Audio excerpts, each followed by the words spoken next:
In this episode of Rooted in Retail, my guest, Dane Cohen, is super rooted in retail. Personally, he has a lot of experience, and he is currently the Director of Sales and Business Development at Management One. And Management One is such a great company. A lot of our retailers work with Management One. I've seen and heard a lot of success, and it's really important for you as a retailer to understand inventory management, open to buy, planning, sales forecasting. All these things are really critical to the success of your business. And as Dane and I stopped filming, we were talking offline, and he said, it's pretty bizarre how many retailers don't plan. They will go to market and just buy things that they like. And there's danger in doing that. There's real danger in doing that. And you're going to hear about that on today's show. So you're really going to understand, the importance of open to buy and inventory management, and you'll hear a common misconception. Dane has 3 really great tips to help you get started and really to help you focus. And we talk about that at the very end of this episode. And just some examples of how you can move. Like if you've got too much inventory and you need to move it, Dane's got tips for you. We talk about balancing newness and freshness of your inventory while keeping the cost, the realities of the costs of our inventory under control. He's got just really great insight, and I think you're going to get a lot of value out of this episode. Before we dive in, let me introduce you to my guest. Dane brings more than a decade of experience in the fashion, wholesale, and retail industry to the Management One team. Independent retailer is in his blood, as he formerly led the retail division of the family-owned chain of specialty department stores, Lester's. Prior to that, he oversaw the global sales relaunch for the men's collection of Helmut Lang, working with retailers to build distribution channels and growth strategy. Getting his start in the industry at Project Global Trade Show, he built relationships across the menswear industry and launched the inaugural season of the Tents. Passionate about the new future of retail, Dane is excited to work with retailers and strategic partners to grow the Management One network and help strengthen independent and family-owned retail businesses. As the Director of Sales and Business Development, his diverse background in leading sales and retail teams, brand marketing, events, and merchandising provides him a unique and informed perspective for their clients. Dane lives in Manhattan, and when not working, you can usually find him focusing on fitness, cooking, jamming to new music on Spotify, or shopping, of course. All right, let's dive into this episode. Welcome to Rooted in Retail, the show that's dedicated to helping independent retailers thrive in today's ever-evolving retail landscape. I'm your host, Crystal Vilkaitis, and I'm thrilled to have you join me weekly as we explore topics that are vital to the success of your store. From marketing to mindset, money to merchandising, sales to leadership, we'll cover it all. Each episode features interviews with industry experts and accomplished retailers who share their real-life insights and actionable advice. Get ready for a great conversation on how to build your dream business with Rooted in Retail. Dane, welcome to Rooted in Retail. I am thrilled you are here. Thank you so much for having me. I could not be more excited. I know. We were just saying off camera how excited we were for this conversation. I'm especially excited because a lot of our retailers use Management One, and I'll say are successful retailers. The clients that we have that are using Management One are knocking it out of the park. I'm such a believer in what you guys do. And in fact, episode 8 of the show, I interviewed Anna of Pilar, who said, I wish I had Management One from day one. It saved her so much hassle. She just loves you guys. And so I'm really happy you're here. And I am kind of newer though to the inventory management world. So I'm going to be a very curious mind and ask some questions here. And I'm just really excited to learn. So let's just start. What is open to buy and why is it so important for retailers to use it when purchasing their inventory? Okay, great. So, this is something really interesting that I find that I have to talk through with retailers a lot. And so inventory management and open to buy planning are 2 very different things, right? And I think that there's a lot of terms that start to kind of blend together. Now, open to buy planning is a piece of inventory management, right? inventory management could be something as simple as keeping a list of your products in an Excel spreadsheet, right? That's a form of inventory management. So open to buy planning is kind of a really specific practice within the overall context of inventory management. And here's why it's so important. Really at the core of it, the definition is, you're creating a process around your inventory purchases, right? So essentially you're creating budgets for when you go out and buy new inventory and merchandise. Why that's so important is in most retailers, right? You could survey a majority of retailers. You'd be hard pressed to find any out there where their inventory is not their largest cash investment in their business. So times out of 10, any retailer out there, their inventory is going to be the place that they are placing the most amount of cash in their business, right? It's usually somewhere around 52%. So 52% of all the cash that you're making, all the revenue is going right back into your inventory. More than your rent, more than your payroll. It dwarfs everything.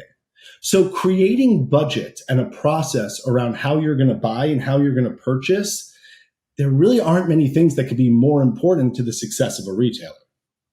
Right. No kidding. Okay. So that is amazing. And yeah, but the thing is, I think that a lot of retailers don't have that process. Would you agree? I mean, I just feel like it is, yeah, they might have inventory management, but they're not doing the open to buy and having that budget. Right. And so, I'm always amazed and, I'm very fortunate that everywhere that I've worked, whether it be as a buyer or on the wholesale side, I was working alongside planners, right? So I kind of had my inventory, the open to buy piece of it being worked out by a planning department.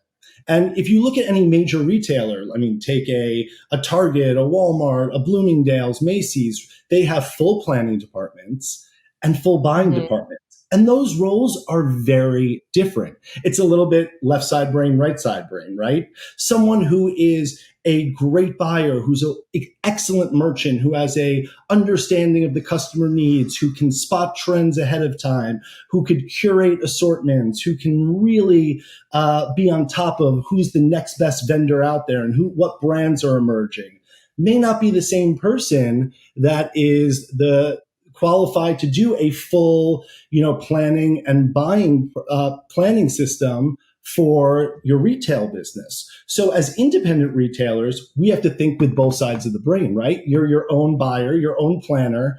So it's not an easy feat to accomplish. Even though it's so important, it's not very intuitive, right? And so most of the times retailers aren't using an open to buy system.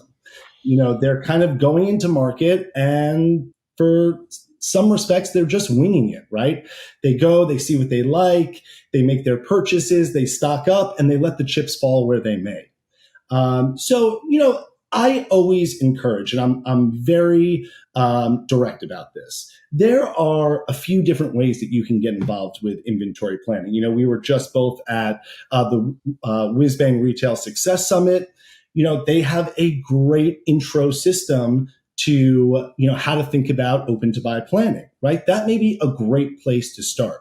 But as your business grows and as your business gets more complex and as you add on more categories and potential more locations, this becomes increasingly more difficult to manage, to keep track of, to keep updated, and to really draw the right conclusions from all this work that you're doing.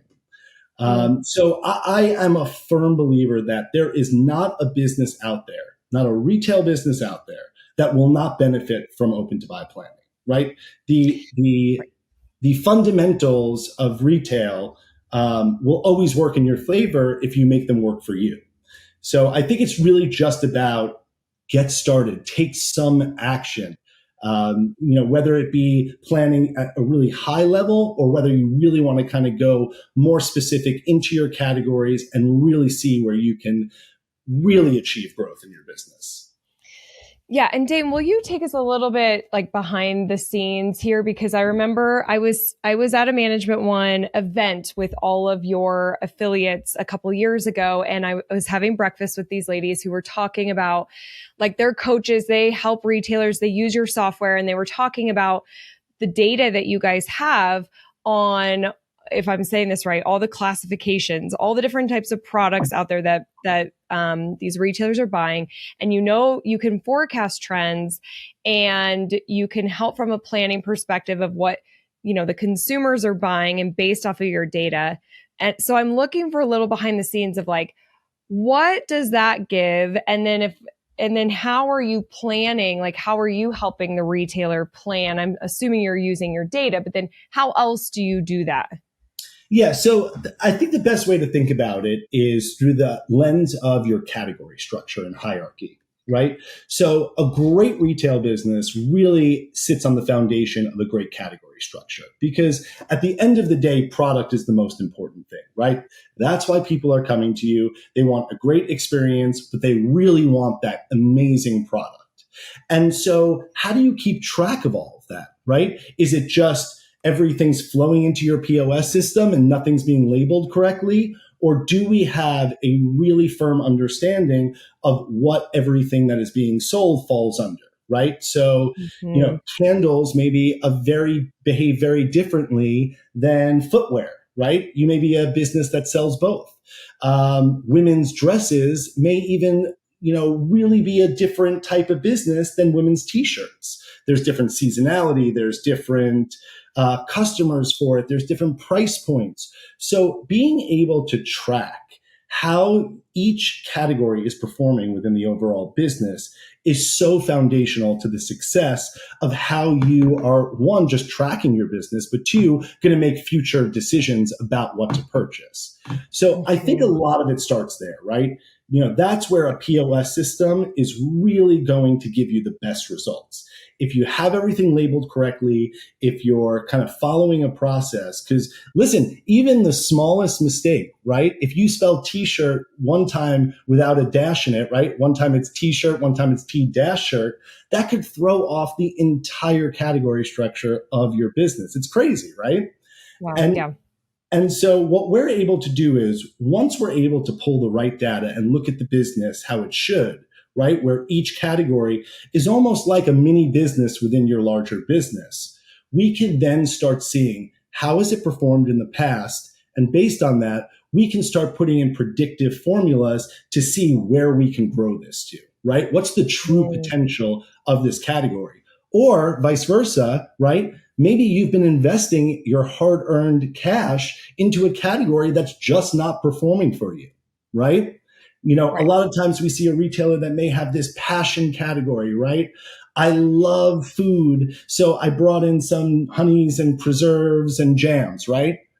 Okay, that's nice and it's good that you tried it, but what's the data telling you, right? How's it performing? How is your cash working for you? And if it's not, then we have to make some real decisions on how to move forward. Okay, so good. I'm so getting it. I'm loving this. All right, so then what tips do you have for the retailer to balance the need for newness and freshness in their inventory with the financial realities of keeping inventory costs under control? Okay, so Crystal, this is the $1 million question, right? And this is probably the toughest part of retail, right? Especially in the buying process. You always want to be landing new goods. You want that freshness, but sometimes your bank account just doesn't allow for it, right? And, it kind of goes back to what we were speaking about before. Inventory is the largest investment in your business. The more you can plan around it, the more predictable it becomes and the more your money works for you, right? So there's two kind of schools of thought to this. One is the more you plan, the more you're planning in the freshness into your business, right? A big mistake that a lot of retailers often make is they're front loading their merchandise, which means that, let's say for the spring season, they're landing all their product maybe in the end of February or early March, right? That's kind of the old school seasonal approach to retail, right? If you're looking at a women's apparel business, right? We bring in all our spring merchandise, lands at the end of February into early March, and then we start to taper off in deliveries. If we kind of shift that thinking and start planning for, hey, you know what? I want a good assortment to land in that early March, but then I want to refresh it mid-April. And then I want some, fresh new goods to land mid-May. The more that we plan this, the more that we're able to work with our vendors in actually delivering that. And the more we're able to balance the kind of financial realities that exist. Because if you front load too much, then you're building up your whole inventory and then just waiting for the cash to come in. So by pacing it out a little bit more, by creating those circumstances ahead of time, you're setting yourself up for success. The other thing I would just say, and I think this is really important because there are a lot of people that may say, you know what, that's great. That's where I goal to be, but I'm here where I am today. So what can you do today? Well, there are two really big things. One, if you are sitting on old merchandise, it's time to get rid of it, right?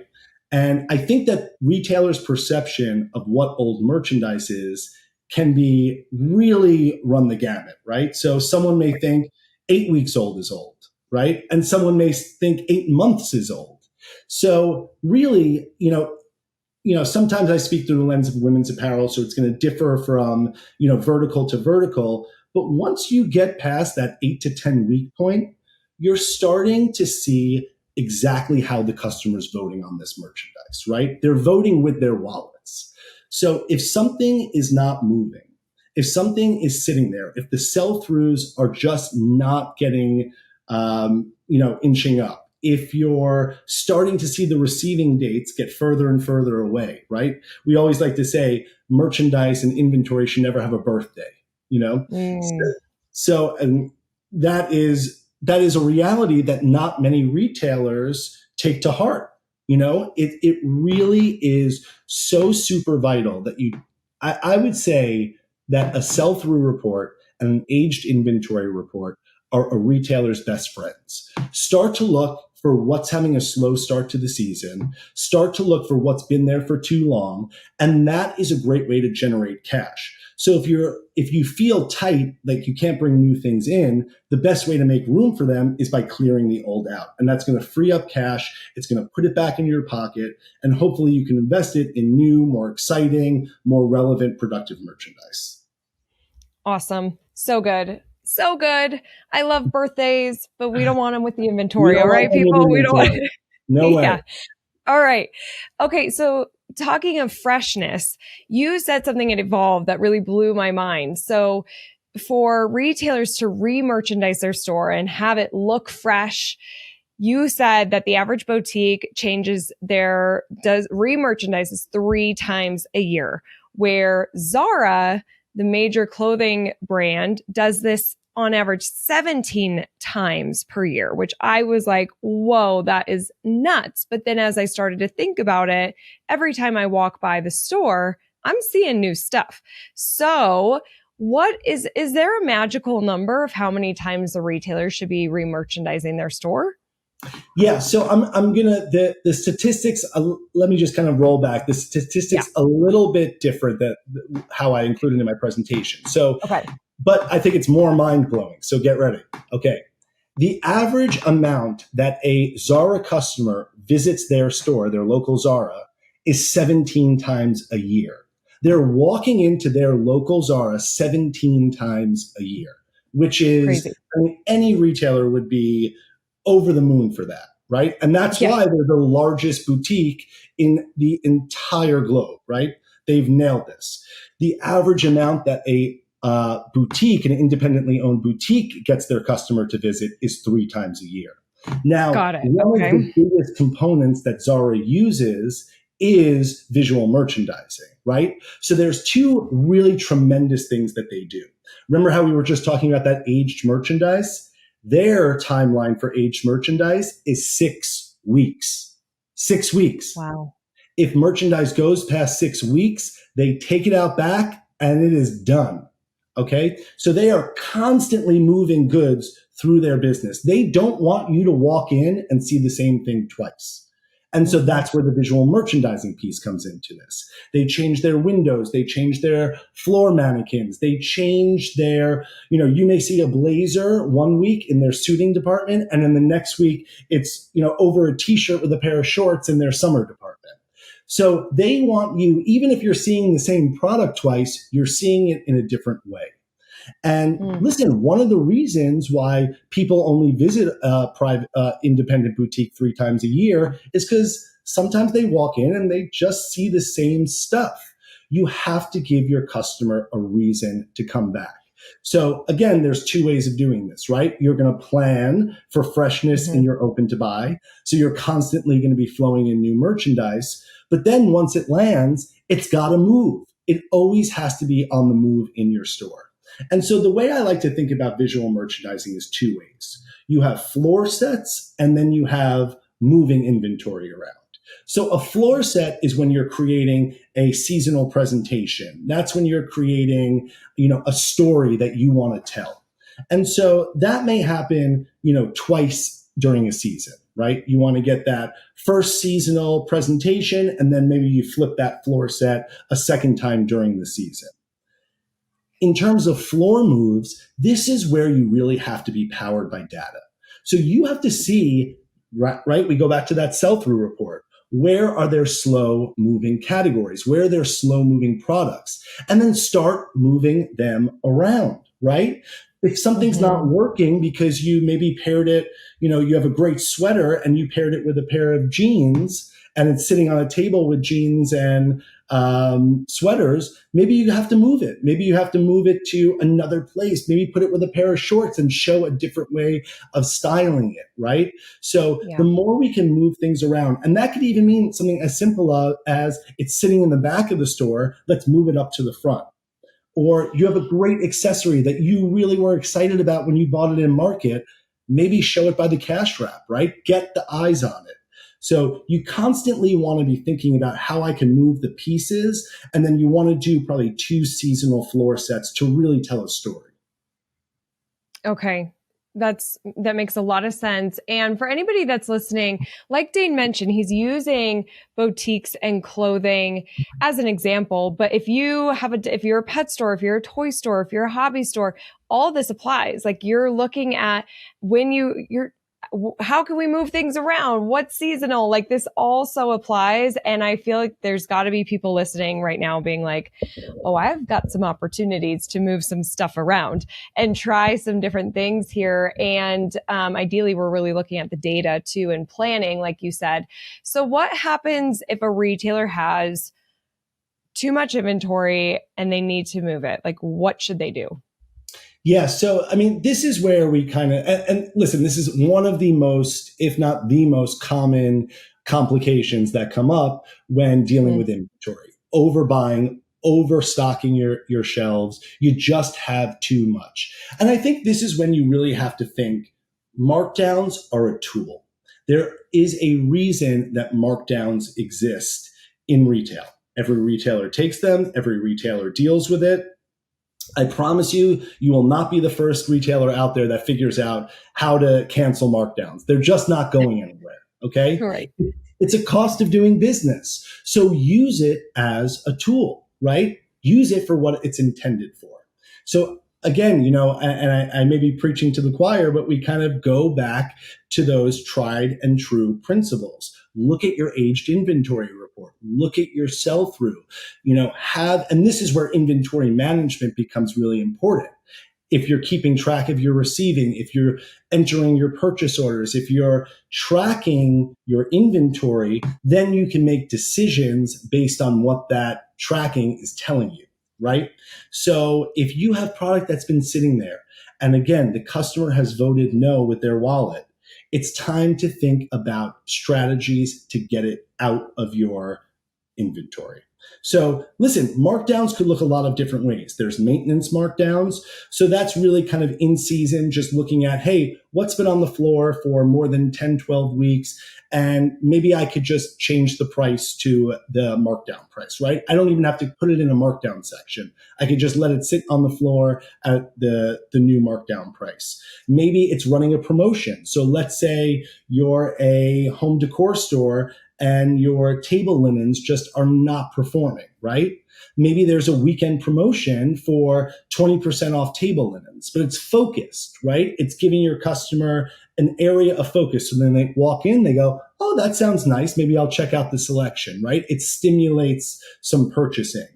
Because what we want to avoid is just getting to the end of the season, right? And you're at the end of your, peak season, and then you have to take a gigantic clearance.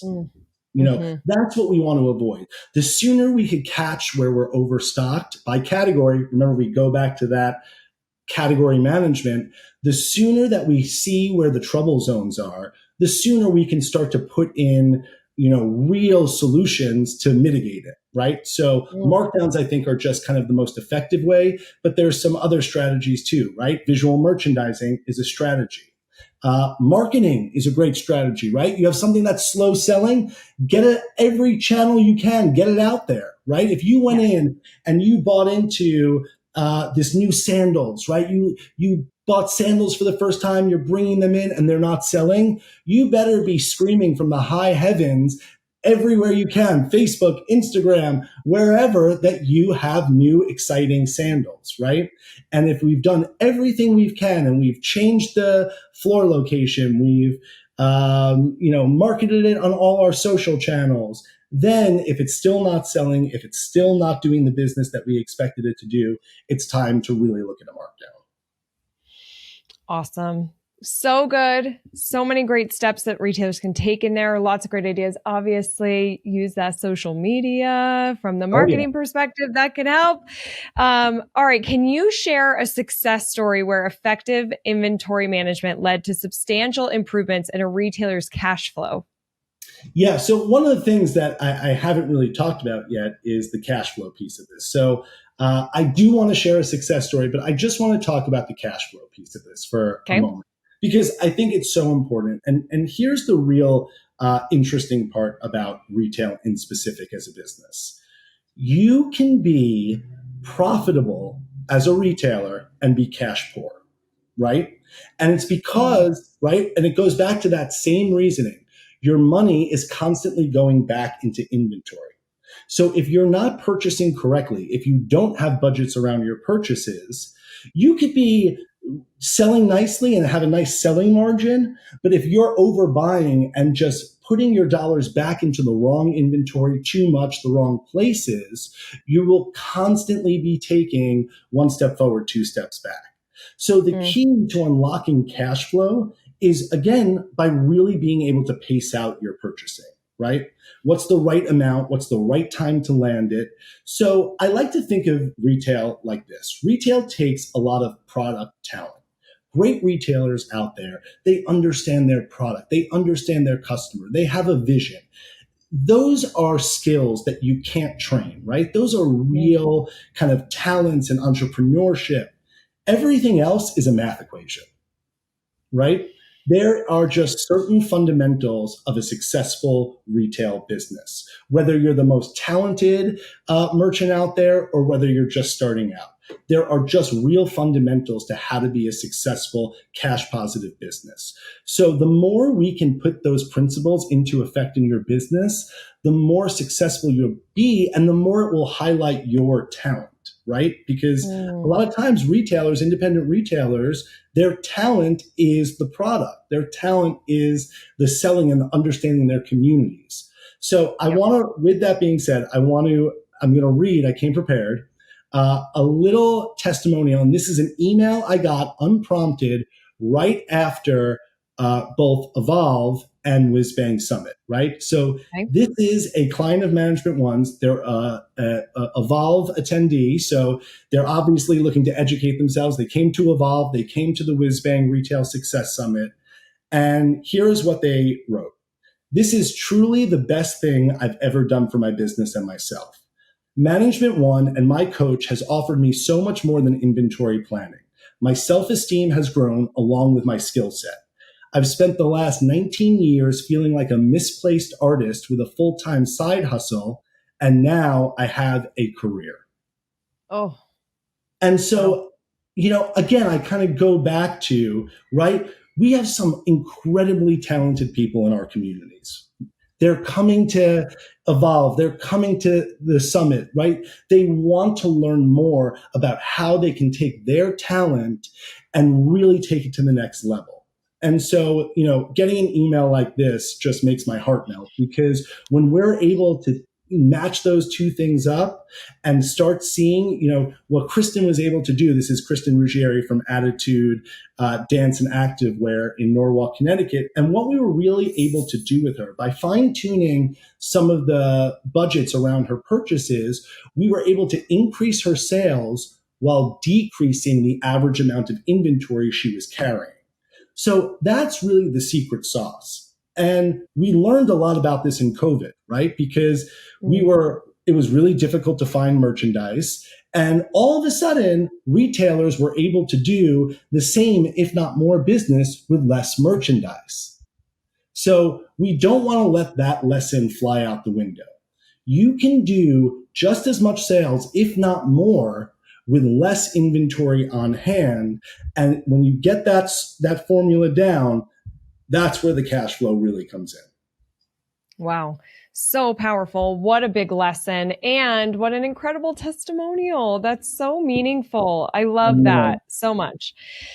Dane, how does your team use sales forecasting in the open to buy process? Can you share how this impacted a retailer's inventory management strategy?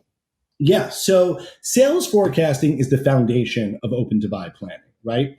And there's different levels of open to buy planning. The way that we do it at Management One is a little more granular, right? We're really looking for rich data for our retailers. So we're planning buys and budgets by the month and at the category level, right? So each month you're getting a sales forecast and how much inventory you need to start the month with in order to achieve those sales.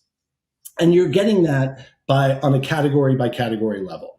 So this is so important. And here's why, right? Your sales are the foundation of everything. It's how you build your margins, right? You need to understand your total sales so that you can start to build in how much margin you'll need to cover your expenses. So the sales really set the tone for everything. How much inventory you need? Well, that's your stock to sales ratio. How much stock do you need to accomplish the sales that we're projecting for you? So the closer we can get to the accurate forecasting, and I think that when we take those measurements at the end of the year, we're 96% accurate to our sales forecasts, right? So people ask all the time, we wouldn't be in business for 37 years if we weren't accurately forecasting sales. So the closer you get to accuracy of your sales forecast, then you know what the right inventory level to support those sales are, and you're buying to that level, not more, not less. Because overbuying is a problem, but so is underbuying, right? You may not be fueling sales correctly.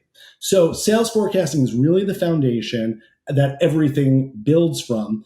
And here's a little kind of tip that I like to give retailers. If you're just looking for information about your future sales based on last year's sales, you're doing yourself a disservice, right? Because there are so many factors that go into why you hit a certain sales numbers, right? How much stock did you have last year? Were there any, outside conditions that were impacting the business? What was your turn rate last year? Did you have a marketing budget last year? So all of these things could be different 1 year later. So you have to look at a multitude of factors when forecasting your sales. It's not just, well, I did 500,000 last year, so I'm going to plan to do 510,000 this year, right? what was the situation that led you to that $500,000 in sales? And so when you plan, you never plan just based on an arbitrary increase over last year. You plan on what is my full potential that I can hit if all the pieces of the puzzle are in place. And that is how we approach it. And then we give you the pieces of the puzzle to put together in order to get you there month by month, category by category. Are you ready to evolve your business? Are you ready to see more success, to have upgrades to your money and marketing mindset, to know the future of marketing, to learn proven strategies that work for independent stores to grow your business, to meet new retail friends and have amazing networking opportunities and get super inspired by keynote speakers? If that sounds good, then you should join me at Evolve 2024, happening April 28th and 29th in Denver, Colorado, at the stunning Gaylord of the Rockies. Super, super early bird pricing is here. You can get your ticket for just $197. That is a $1,997 value. Don't miss 2024. Get your ticket at crystalmediaco.com/evolve. And I can't wait to see you in Denver, Colorado. Dane, in your experience, what are some common misconceptions retailers have about inventory management and the open to buy process? Yeah, well, I'll give you something that is actually, I don't think is a misconception. Okay. And that is open to buy planning is hard. It is hard, right? And it kind of is hard for two reasons. One, it takes a lot of upkeep, right? So even if you put the whole system in place, you have to upkeep that data really meticulously. You have to upkeep your labeling of product really meticulously. You have to track your orders. So there is work and effort that goes into open to buy planning, especially if you're doing it on your own. And then I think it really ties back to, that left brain, right brain, right? There are a lot of retailers out there, at least from my experience talking one-on-one with retailers, that don't feel like this is their area of expertise, right? There's no, degree in retail, right? There's no degree in retail planning. So most people are entering into retail and it's sometimes their first experience with really running and operating a retail business. So learning this is hard work. It is a hard part of this process, but at the same time, it is probably one of the most fruitful things that you can do to improve the profitability, the cash flow, and the overall success of your business. Plus, once you're on a plan, once you're using a budget, it's going to, and I think, Kristen said this in her, that little testimonial email, it gave me more confidence, right? Because I'm doing what I'm great at, which is selecting product, understanding the market. And then I have this support behind me, which is I have a budget. Right? So I'm able to go in and confidently say, I love that item and I'll take X amount of it. Right? So you're pairing those, you're almost matching again, that left brain, right brain thinking and putting it together and then seeing the results. Love it. Okay. Can you share the top 3 tips for retailers looking to improve their inventory management and the open to buy process? Okay. So tip number 1, track your orders. Okay. And here is one thing that I see without fail. People go to market or they're buying, on online buying platforms. They place a purchase order and they don't enter it into their system. They enter the purchase order when the goods arrive. And what does that do? There are moments where your goods may not arrive for another 3-6 months, right? There are people out there right now that are purchasing for next spring. Those orders are not going to be delivered for many months. So if you're placing orders in advance and you're not tracking your purchase orders, you don't have a real picture into how much dollars you've committed to. So think about that for a second, right? You're running a business, you're worried about your cash flow, and you have no idea how much dollars you've committed to.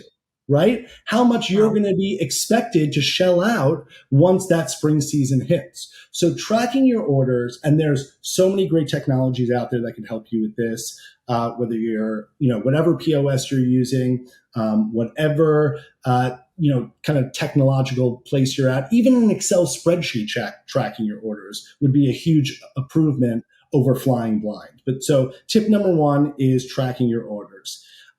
Tip number two would be facts over feelings, right? And so Ooh. a lot of the times, we want to make data powered decisions. And I'm careful here because there is an art to instinct, right? There's an art to being an instinctful buyer and an intuitive buyer, right? You want to catch a trend before it happens. However, we want to measure the success of it. We want to respond to it based on data. So a lot of the times, we'll see something like a retailer, walk around their floor and say, I feel like I don't have enough X, right? I feel like I don't have enough of this category or this product. Well, what do the numbers tell us, right? Or another great example is I went out to market, I bought this, extensive collection from a new vendor. I went really deep into it. I spent a lot of money. I really thought it was the bee's knees, right? I thought it was the coolest thing out there. Um, and then it's not selling. So instead of taking action, they let it sit and they cross their fingers and they hope it sells. But we need to look at the facts, not your feelings. And then the Yep. third tip I would give would really just be take action, right? Start taking action where it comes to open to buy planning. There's a lot of resources out there. There's a lot of tools out there. And, sometimes it could feel like it's almost too big, like you don't even know where to start. But it's the longer you wait, the longer you go, you are just potentially setting up some real trouble zones in your business. So I'm happy to Mhm. have a conversation with you. There's some great online resources. Whatever your path to open to buy may be, start taking it now. And Yeah, then such good. Oh, yeah, go ahead. I have one more thing for you about misconceptions about open to buy planning. Okay. Your POS system will not produce inventory plans for you. And so I think a lot of people look to their POS system to kind of be the central nervous system of their business. And in many respects, it is, right? It's keeping track of your most important data. But your POS system, and most POS companies out there will be the first to tell you, we are tracking your sales history. We're tracking your merchandise. We are not giving future forecasted recommendations. So while some may have like a min-max reorder feature, that's a nice perk to have. That's a nice benefit of a POS system sometimes. They are not giving you open to buy plans. They never have, they never will. And so that's a misconception I sometimes find because of that big umbrella term of inventory management, right? There's a lot of different facets to it. Your POS is not a catch-all for everything. So good. I can see how people kind of feel like, yeah, I've got it taken covered. I have that. But yeah, it's not doing the planning and just jump into action. I think a good starting point is having a conversation with Dane. You can do some research and Googling. You could ask ChatGPT some questions and it can give you some information. But I do really think that having that conversation to see what would be best for you with Dane would be a good starting point. Such good tips. Dane, are you ready for the resilience round? I am ready for the resilience round. All right. Best business book. Traction by Gino Wickman. Great suggestion. Best retail technology like an app or software. Okay, this you may think this is a lame answer, but Google Calendar. Use Google Calendar. I can't tell you how productive that could be on so many levels. Shared calendars, marketing calendars, knowing what important dates happened in the past and keeping track of it, showing up for appointments. Retailers sometimes aren't the best for that, right? So I can't express enough how important I think Google Calendar is for retailers. Yeah. And don't judge me, but I don't use Google calendars. My team is like, you need to use it. I do sometimes. I'm terrible. Or the Great calendar tip. app of your choice. The calendar app of your choice. Yes. But I feel like everybody's using Google Calendar, so it's so great. How do you keep up with the ever changing retail landscape? Well, I'm fortunate enough that I'm able to meet retailers in person. So the way that I find that I learn the most, understand the industry the most, see things before they're happening, really be able to plug in is meeting retailers, having one-on-one conversations, and just being out there. Mm. Because retailers ever changing, how do you recharge your batteries? So this is, and I may be biased because I just went to the two of the most fantastic events, being Evolve, which Crystal, you and your team did a incredible job, and the Whiz Bang Retail Success Summit. And, as retailers, sometimes we become very siloed in our own worlds, right? You're seeing your own merchandise, your own way of doing things. And I think that stepping outside of that, hearing what's working for other people, just having conversations, learning little tips, learning big tips, learning tricks, the right ways of doing things, best practices, or just simply to share some, complaints, right? To commiserate a little bit. I really think that I walk out of every one of these events inspired, recharged, and with a new perspective. Same. I couldn't agree more. To help retailers be stronger, rooted in success, what's an inventory management best practice? Yeah, so this is something that I learned from my book selection, Traction, by Gino Wickman. You should have a weekly scorecard. And that weekly scorecard should be the metrics that are most important to your business. They should be recorded week to week so that they don't change, right? You're looking at the most important metrics that make the most sense to your business.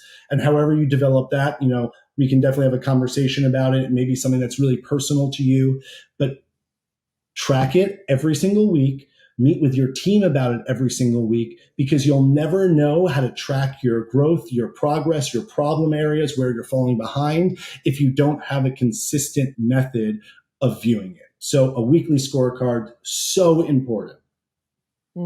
Awesome. Finally, what do you think the future of independent retail looks like? Yeah, so I love, love, love this question. And I think that this is probably the toughest pill to swallow for a lot of independent retailers. You're never going to compete with Walmart. You're never going to compete with Amazon. They're going to ship faster than you. They're going to outprice you. What you can deliver on is what makes independent retail amazing. The customer service, the relationship you have, your understanding of the needs of your customer and the product that they're looking for. So I really think that as technology kind of becomes more and more accessible, as you're able to use some great retail technologies to maybe start to compete, we have to always bring it back to the tried and true principles that make independent retail great. And that's keeping connected with your customer and really understanding their needs and then delivering it in a personalized way, right? Our goal should never to become a big box, vacant, no face store. We want to keep that, intimate connection we have with our customers. We just want technology to enhance that. Well said. Well said. That was so good, Dane. How can people learn more about you and Management One? How can they get in touch? Yeah. So the best way is to go on our website. It's management-one.com, ONE, management-one.com, Management One. And there's a lot of information there. There's a lot of education.